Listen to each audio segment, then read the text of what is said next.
The ear of corn lay in the dust where she had dropped it, half gnawed, the pale kernels gleaming like teeth in the afternoon sun.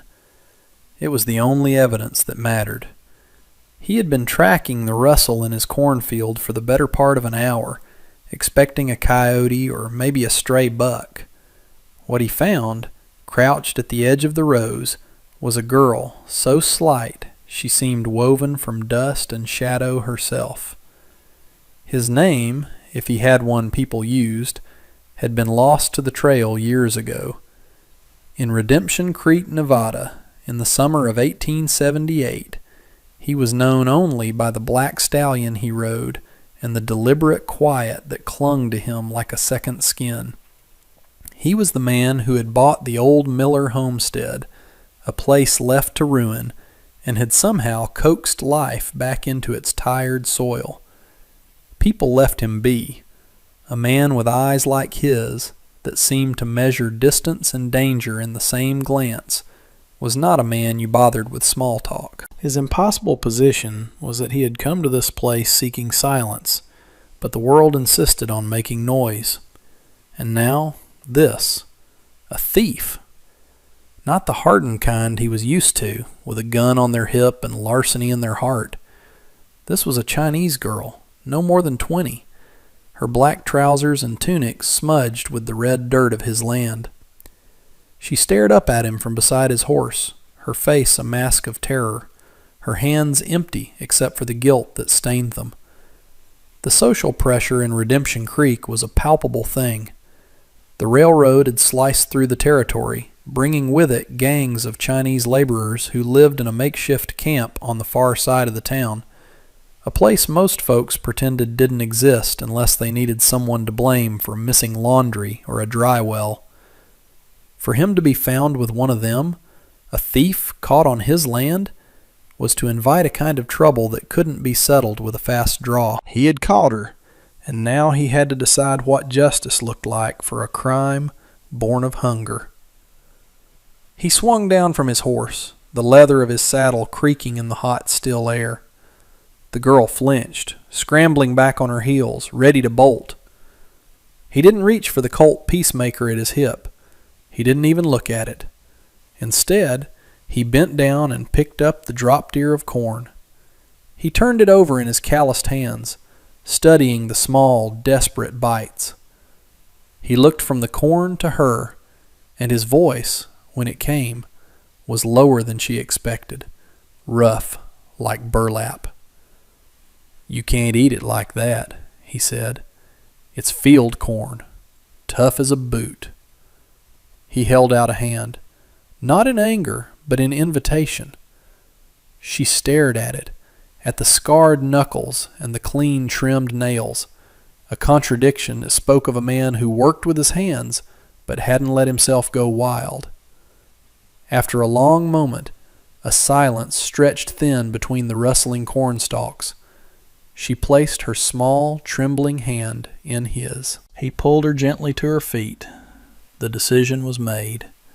He was taking her with him, and whatever storm that brought down on his head, he would have to face it.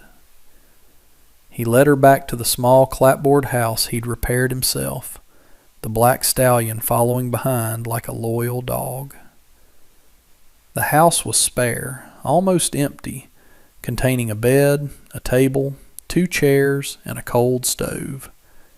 It was the home of a man who owned little because he expected to have to leave it all behind at a moment's notice. He gestured for her to sit at the table while he moved to the stove. He didn't speak again until he had a fire going, the smell of pine kindling filling the small room. He pulled a sack of potatoes from a bin, along with an onion and a slab of salted pork. He began to cut them with a practiced efficiency, the knife moving with a quiet confidence. She watched him, her fear slowly giving way to a profound confusion. She had expected a beating, or to be dragged to the town marshal. She had prepared herself for the shouts, the spit, the blind anger that followed her people everywhere in this golden land. She had not expected this quiet, methodical charity. He worked without looking at her, yet she felt his awareness of her in the room, a steady, unthreatening presence. Soon, the smell of frying pork and potatoes filled the air, a scent so rich and comforting it made her stomach ache with a hunger that was deeper than just the lack of food. He slid a plate piled high with food in front of her, then sat opposite with his own. He ate without a word, his gaze fixed on his plate. Hesitantly, she picked up the fork. The first bite was an explosion of flavor and warmth. She ate quickly, ravenously, and when she was done, he pushed his own half-finished plate toward her. She looked up, meeting his eyes for the first time. They were a pale, washed-out blue, the color of a winter sky, and they held no judgment she could see. There was only a deep, abiding weariness. She finished his plate, too. Therefore, when the sound of an approaching wagon broke the afternoon quiet, a knot of cold dread formed in her belly. The gunslinger didn't seem surprised. He simply rose, took their empty plates to the wash basin, and moved to the doorway, blocking it with his frame. Silas Croft's supply wagon pulled up, pulled by two tired-looking mules.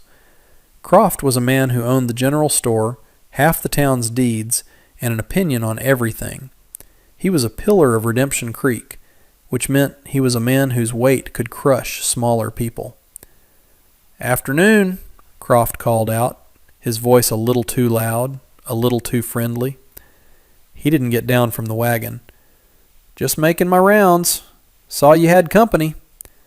His eyes flickered past the gunslinger's shoulder, landing on the girl at the table. A slow, knowing smile spread across his face. It was not a kind expression. "She was hungry," the gunslinger said. It wasn't an excuse. It was a statement of fact. "Hungry for your corn, I hear," Croft said, his smile tightening. "Word gets around. A Chinaman's girl caught stealing on your property." The gunslinger's shoulders didn't move, but something in his posture hardened. "She's fed now. The matter's closed." "Is it?" Croft clucked his tongue. "See, the folks in town, they might see it different. They might see you harboring a thief. Gets people talking. Gets people nervous. We got enough trouble with that railroad camp without folks thinking they can just take what they want." He was speaking to the gunslinger, but his words were meant for the whole valley. It was a public confrontation, delivered from the seat of his wagon. But the gunslinger didn't rise to the bait. He just stood there, a silent wall of a man. "The matter," he repeated, his voice dropping half an octave, "is closed, Silas." Croft held his gaze for a long moment.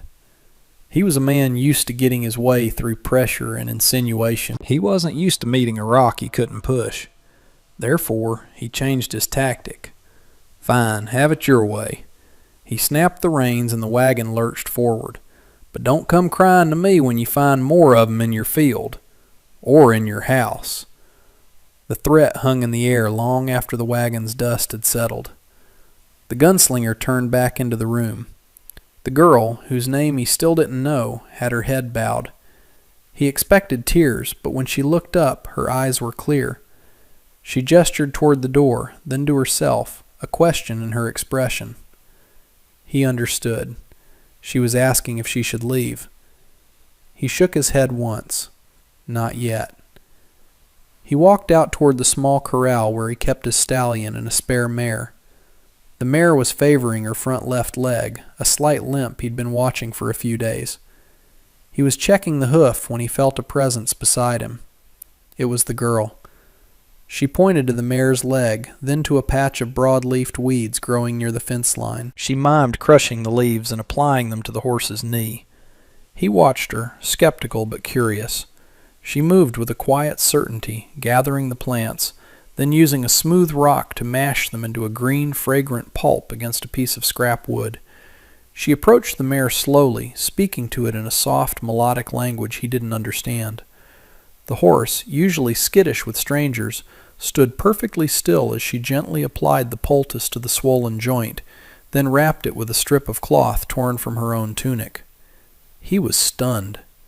He had seen her as a frightened child, a victim of circumstance. But this was something else. This was competence. This was a knowledge he didn't possess. She met his gaze and gave a small, almost imperceptible nod, as if to say, "It will work."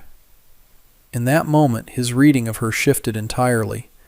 She wasn't just a thief, she was a survivor, with skills forged in a world he knew nothing about. The surface conflict with Croft seemed to have passed, but as dusk began to bleed across the sky, he saw two riders approaching from the direction of town.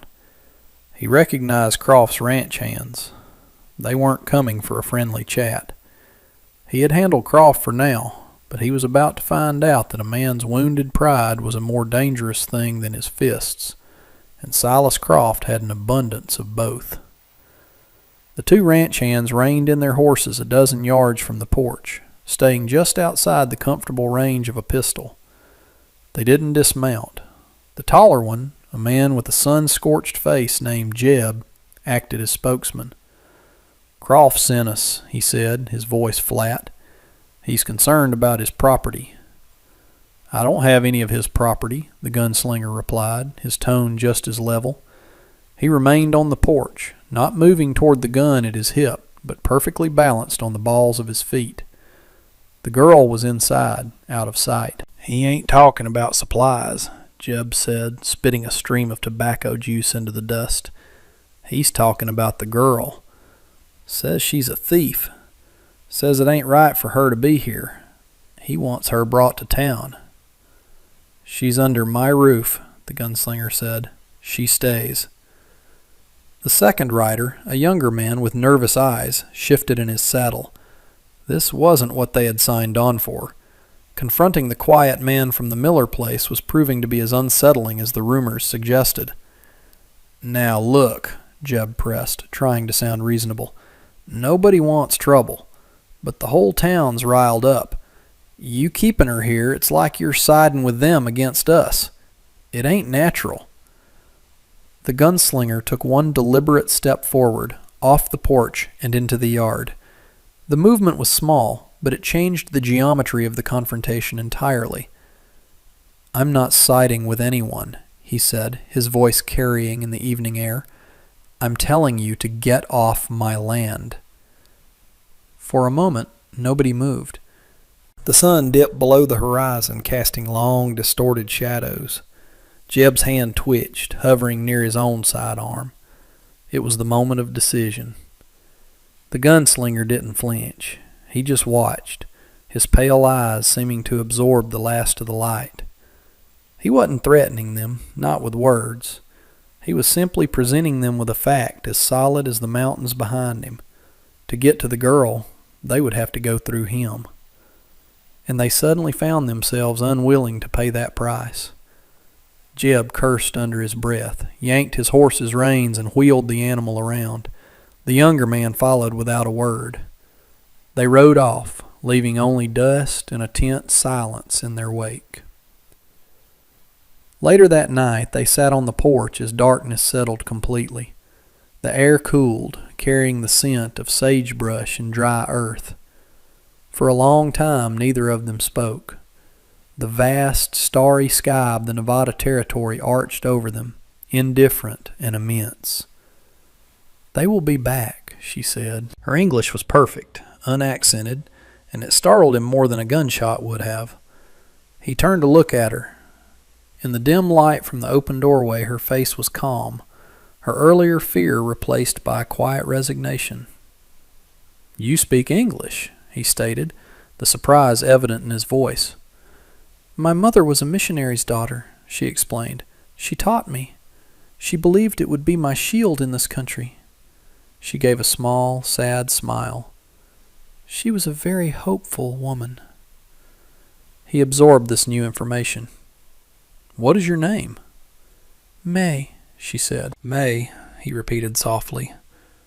"Why were you in my cornfield, May?" She looked away, out at the dark line of the mountains. "My father, he helped build the railroad. He was a blaster. There was an accident 3 months ago, a premature explosion. He was hurt badly, his leg. She paused. The company doctor said there was nothing to be done. They gave him a few dollars and told him to leave the camp. But he cannot walk. We have nothing. She reached into a small pouch at her waist and pulled out a folded piece of paper. It was a letter, the creases worn soft and gray from countless readings. This is from him, before the accident. She unfolded it carefully. He wrote of this place, this mountain of gold. He believed we could build a life here, a small farm maybe. He said the soil was good. Her voice trembled for the first time. The medicine for the pain.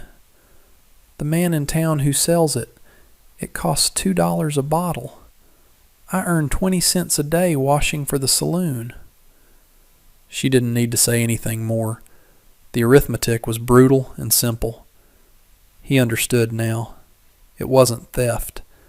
It was a daughter's desperate attempt to ease her father's suffering. He was quiet for a long time, the crickets providing the only sound. "Croft," he said finally, "does he own the land your camp is on?" She nodded. "He lets us stay, for a fee, a portion of what everyone earns. But since the accident, many men are hurt or have left. The payments are short. He has been looking for a reason to clear the land."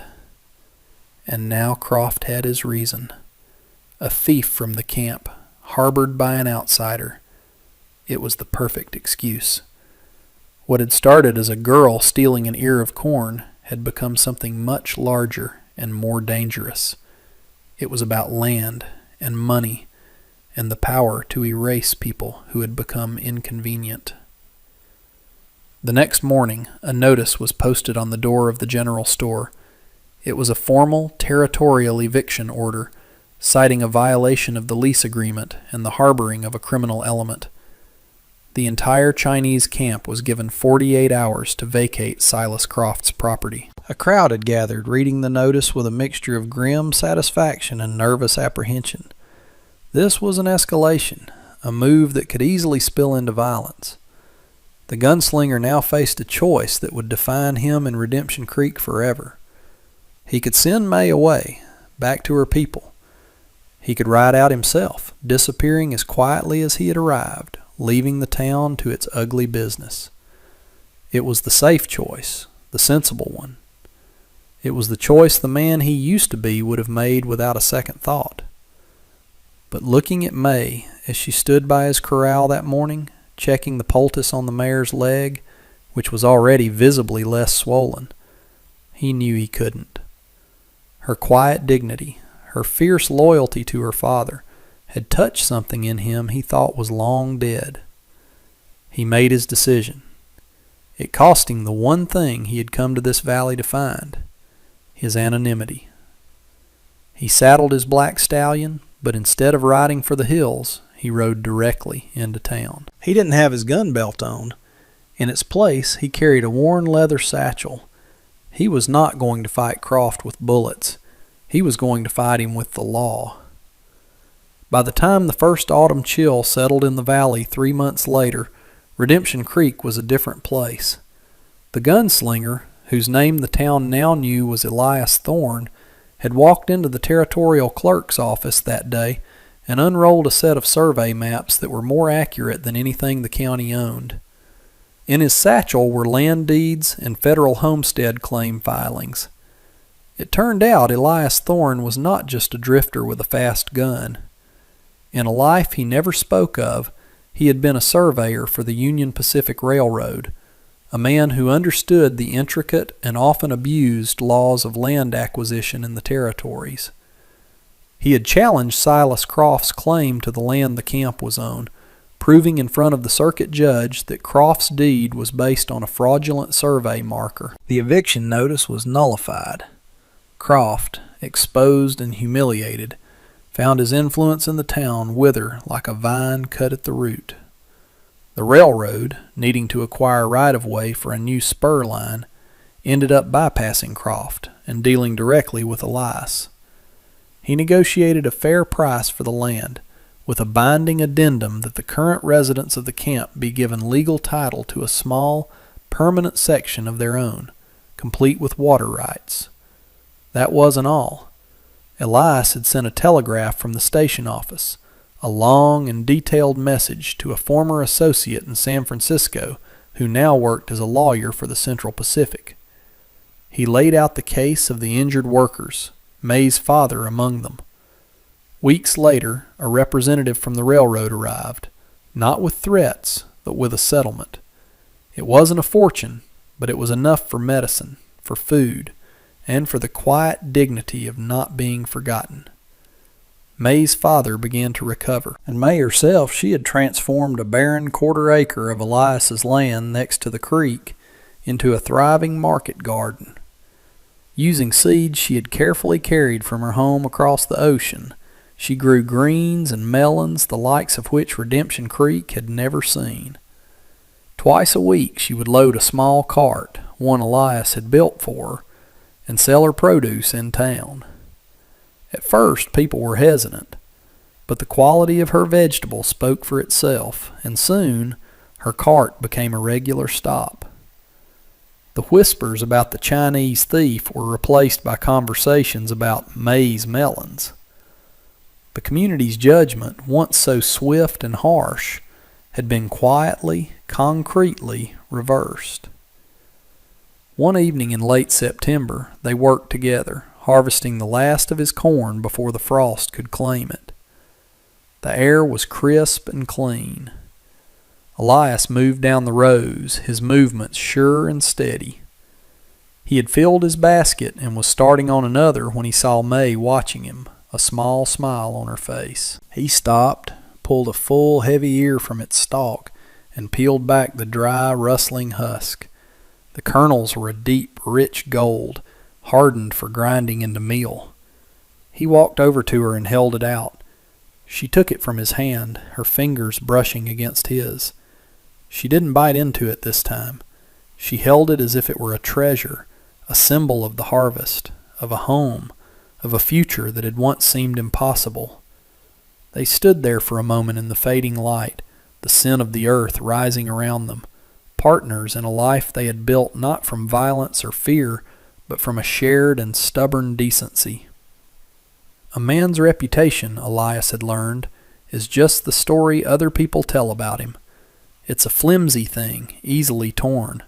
But his character, that's the story he writes himself, day by day, harvest by harvest, in the choices he makes when no one is looking, and in the ones he makes when everyone is. And in the quiet of that Nevada evening, his story was finally, truly his own.